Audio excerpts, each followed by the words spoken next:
വിവിധ ആവശ്യങ്ങൾ ഉന്നയിച്ച് CPIM കോട്ടയ്ക്കൽ മുനിസിപ്പൽ കോർഡിനേഷൻ കമ്മിറ്റിയുടെ ആഭിമുഖ്യത്തിൽ കോട്ടയ്ക്കൽ മുനിസിപ്പൽ ഓഫീസിലേക്ക് മാർച്ച് നടത്തി. അവർക്ക് കളിക്കാൻ, അവർക്ക് പരിശീലിക്കാൻ, അവർക്ക് താല്പര്യമുള്ള ഇൻഡോർ സ്റ്റേഡിയത്തിൽ പരിശീലിക്കാൻ കഴിയുന്ന സ്പോർട്സ് ആ ഇനങ്ങളിൽ അവർക്ക് പരിശീലനം നേടാനുള്ള സൗകര്യമല്ലേ ഉണ്ടാക്കി കൊടുക്കേണ്ടത്?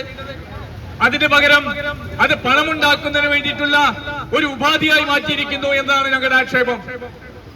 അങ്ങനെയാണോ ചെയ്യേണ്ടത്?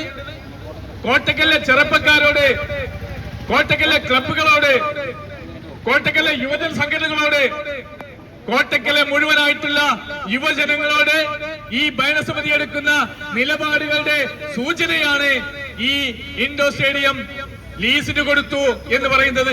സ്ട്രീറ്റ് ലൈറ്റുകൾ പ്രവർത്തനക്ഷമമാക്കുക, വലിയപറമ്പ് ഇൻഡോർ സ്റ്റേഡിയം യുവാക്കൾക്ക് സൗജന്യമായി തുറന്നു കൊടുക്കുക തുടങ്ങിയ ആവശ്യങ്ങൾ ഉന്നയിച്ചായിരുന്നു സമരം സംഘടിപ്പിച്ചത്. March CPIM Malappuram area committee അംഗം N. പുഷ്പരാജൻ ഉദ്ഘാടനം ചെയ്തു. T. കബീർ സമരത്തെ അഭിവാദ്യം ചെയ്തു.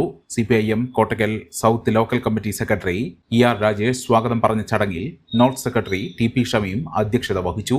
Municipal councillor K. പ്രവീൺ നന്ദി രേഖപ്പെടുത്തി.